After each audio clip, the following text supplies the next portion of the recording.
એક ભાઈ મારી પાસે વ્યથા એની ઠાલવી હતી, એના ઉપરથી વાત કરું છું કે લેડીઝ ઘણી વખત પ્રસંગમાં એના પતિને આ બધી વાતો કરતા હોય કે માની લ્યો કે એની બેનને ત્યાં કોઈ પણ પ્રસંગ હોય નાનામાં નાનો, તો કે જો આપણે ટાઈમ ટુ ટાઈમ હાજરી આપવી જ પડશે, એમાં કાંઈ જ હાલશે નહીં, તમે ધંધામાં આઘા પાછું કરી લેજો, ગમે એ રીતે ટાઈમ કાઢી લેજો.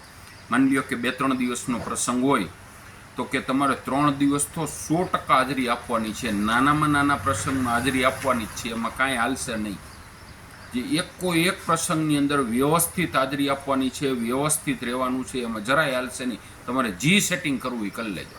પછી માની લ્યો કે એના ભાઈને ત્યાં હોય, એટલે કે આપણા શાળાને ત્યાં, તો ત્યાંય એવી પરિસ્થિતિ થાય કે તમારે તમામ પ્રસંગોમાં હાજરી આપવાની છે, ક્યાંય ખર્ચવાના થાય તો ખર્ચવાના, દિલથી ખર્ચવાના, આપણે જરાય કરકસર કરવી નથી, આપણે બધે હાજરી આપવાની છે.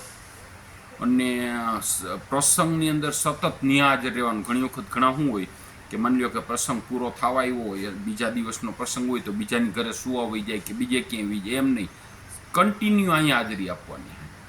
બરોબર છે, આપણા સંબંધી છે, મારી આ દાખલા તરીકે આપણી પરિસ્થિતિ હોય તો આપણી સાડી છે, આપણો સાળો છે, પ્રસંગમાં હાજરી આપવી જ જોઈએ. આપણા ધંધામાં થોડું ઘણું સેટિંગ કરીને હાજરી આપવી જોઈએ. બરોબર ને?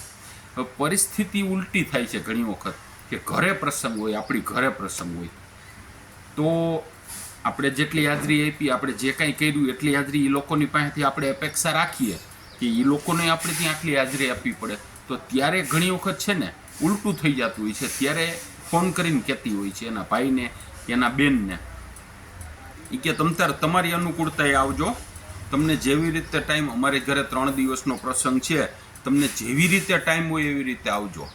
જે રીતે માની લ્યો કે નાના પ્રસંગમાં કદાચ તમે ન આવી શકો, લગ્ન લખતા હોય કે બીજું કાંઈ જલનો પ્રસંગ હોય, તમે ન આવી શકો ને 2માંથી 1 જણો આવી જાઓ ને તોય હાલશે તમતારે. આપણે એવું કાંઈ નથી, આપણે કાંઈ ખોટું ન લાગે, કાંઈ ન લાગે. તમારી અનુકૂળતાએ આવજો, તમને જેવી રીતે અનુકૂળતા હોય એવી રીતે આવજો. હાંજે તમે સગાવાલાની ઘરે સુવા આવી જાજો, અમને કાંઈ વાંધો નહીં આવે. એનો ભાઈ હોય કે બેન હોય, અને આવી ફેસિલિટી આપતા હોય છે.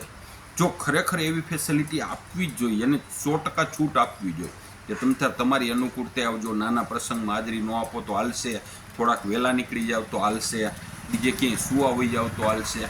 આ બધી ફેસિલિટી આપવી જ જોઈએ, કારણ કે અત્યારે સમયનો તકાજો છે.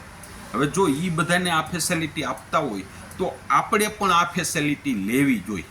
આપણામાં એ વસ્તુનું દબાણ ન આવવું જોઈએ. આપણે બધે હાજરી દેવાની, આપણે બધું કરવાનું, એ લોકોને બધી છૂટછાટ.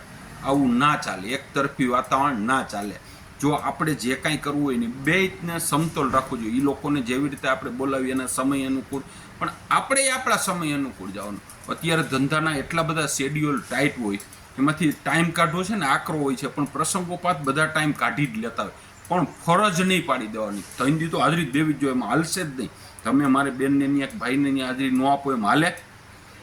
આ પરિસ્થિતિનું જ્યારે નિર્માણ થાય ને ત્યારે ઘરની અંદર ટેન્શન આવી જતું હોય છે. એક શબ્દ જેન્ટ્સ બોલે ને કે એ લોકોને કેમ છૂટછાટ, આપણે તો કંઈ એવી છૂટછાટ લીધી નહોતી, ત્યારે છે ને ઘરવાળીને ટેન્શન આવી જતું હોય છે, ફેરવાયું થઈ જતું હોય. કેટલી ઘરવાળી તો માનસિક રોગની દવા લેવી પડતી હોય છે આવા પ્રોબ્લેમમાં. ખાલી જેન્ટ્સ એટલું જ કહેતો હોય કે આપને તો આવી ફેસિલિટી નહોતી આપી, તો એને શું કામ ફેસિલિટી આપશ, એને હાજર રાખ.